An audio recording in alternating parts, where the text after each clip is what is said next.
High, আমি নীল। এখন আমি কথা বলবো পরিচালক আদিত্য সরপোদ্দার পরিচালিত মুঞ্জা মুভি নিয়ে। মুভিতে স্টার কাস্টে রয়েছে শর্বরী, অভয় বর্মা, মোনা সিং এস সত্যরাজ। আর এই মুভিটা হচ্ছে হরর কমেডি টাইপের গল্প।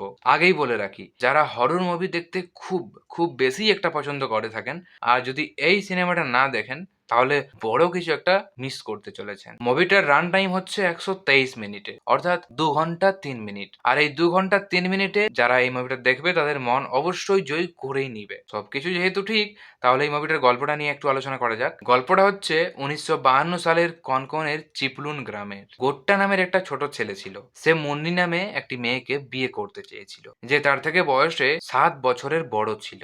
গটিয়ার মা তাকে পণ্ডিত হতে বাধ্য করেন। যাই হোক, মুন্নির প্রতি গটিয়ার আবেশ একটি খারাপ মোড় নেই, কারণ সে তাকে পাওয়ার জন্য কালো জাদুতে পরিণত হয়। দুঃখজনকভাবে জিনিসগুলো উল্টে যায়, সে মারা যায় এবং মঞ্জায় পরিণত হয়। বহু বছর পরে বিট্টু, যিনি গট্টিয়ার পরিবার থেকে এসেছেন, তাকে প্রচুর ভয়াবহতার মুখোমুখি হতে হয়েছে। মুঞ্জা আবার ফিরে এসেছে এবং মুন্নির সাথে আবার থাকার ইচ্ছাও হয়েছে তার। এই হচ্ছে এই মুভিটার শর্টকাট গল্প। এরপর আসি এই মুভিটার স্ক্রিপ্ট বিশ্লেষণ নিয়ে। আদিত্য সরপোদ্দারের হরর কমেডি কোনো সময় নষ্ট করে না, সরাসরি পয়েন্টে পৌঁছে যায়। এটি গটিয়ার গল্প।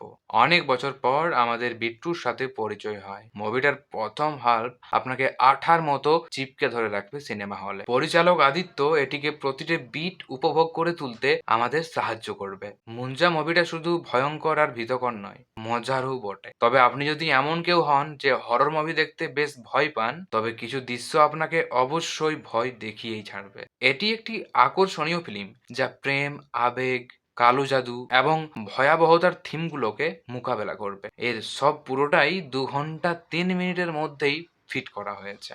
এরপর আসি মুভিতে স্টার পারফরম্যান্স নিয়ে। অভয় বার্মা ভীতু এবং নার্ভাস বিট্টু হিসাবে দুর্দান্ত, যিনি আপনাকে আতঙ্কিত করার জন্য তৈরি করা একটি গল্পে আরাধ্য ফ্যাক্টরও এনেছেন। সিজিআই সৃষ্ট মুঞ্জিয়ার সাথে অভয়ের রসায়ন অসাধারণ এবং তিনি বিট্টুকে সঠিক পরিমাণে ভয় এবং সাহসিকতা এনে দেন। সর্বরী বেলার চরিত্রে অভিনয় করেন এবং ভালো অভিনয় করেন। মুভিটার প্রথম হাফে তাকে খুব কম দেখায়, কিন্তু সেকেন্ড হাফে তাকে একদম জ্বলে উঠতে দেখা যায়। আর মোনা সিংকে যেটারই ভূমিকা দিন, সে এটার সেরাটা করবে। আমি হিসাবে মোনার কাছে অফার করার মতো তেমন কিছুই নেই, তবুও তিনি তার উগ্র ব্যক্তিত্ব এবং সংলাপ দিয়ে আমাদের মনে জায়গা করে নেবেন। আর এস সত্যরাজ রাক্ষস এবং আত্মা থেকে মুক্তি পাওয়ার জন্য পরিচিত একজন ব্যক্তির ভূমিকায় অভিনয় করেছেন। এরপর আসি মুভিতে ডিরেকশন আর মিউজিক নিয়ে। মুভিতে অভিনয়ে আদিত্য সরপোদ্দার কি এবং কতটা বলতে চান তা এই মুভিতে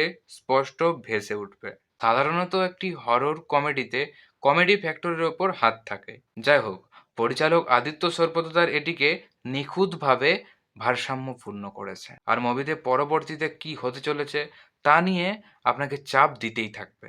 এই ধরনের মুভির জন্য মিউজিক অবশ্যই ভালো হতে হবে। আপ লেভেল ব্যাকগ্রাউন্ড মিউজিক গল্পের ভীতকর শটটা উন্নত করতে সাহায্য করেছে। মুভিতে একটি মাত্র গান আছে, তেনু খাবার না, যেটি খুব সুন্দর।